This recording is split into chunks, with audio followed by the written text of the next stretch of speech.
Não, pessoal! Deixa eu me apresentar, ainda, pô. Eu galerinha, agora aqui. É exatamente 5h30 da tarde.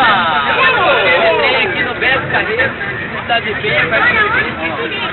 Temos aqui à nossa esquerda um macaco aqui com a bunda vermelha. Caralho, a velocidade. Na hora que bicho Ah, bem bonito. tem uma paisagem aqui, açudes, lagoas, pássaros. Bom galera, meu nome é Rogério e aqui do nosso lado direito, nada. Aqui é uma cerca.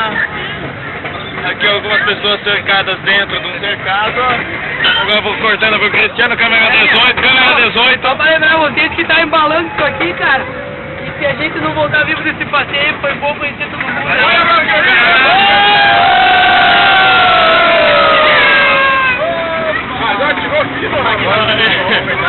Esse aqui então é o outro trem, né? E agora? Fazendo racha! Velozes e Furiosos, Fazendo racha.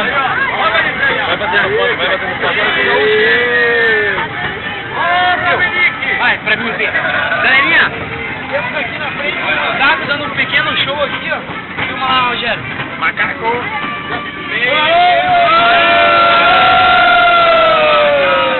Esse é o macaco Chila. Pensei que era uma cobra.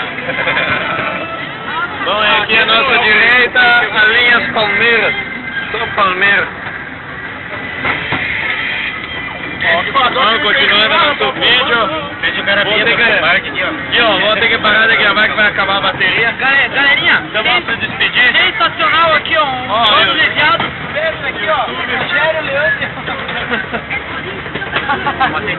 A gente se vê então no trecho, estamos aí nas redes sociais. Galera, essa foi mais uma vídeo aí. reportagem aqui, Cristiano e Rogério, direto do Beto Carreiro World. Um grande abraço a todos. Então aí, valeu, até a próxima, pessoal.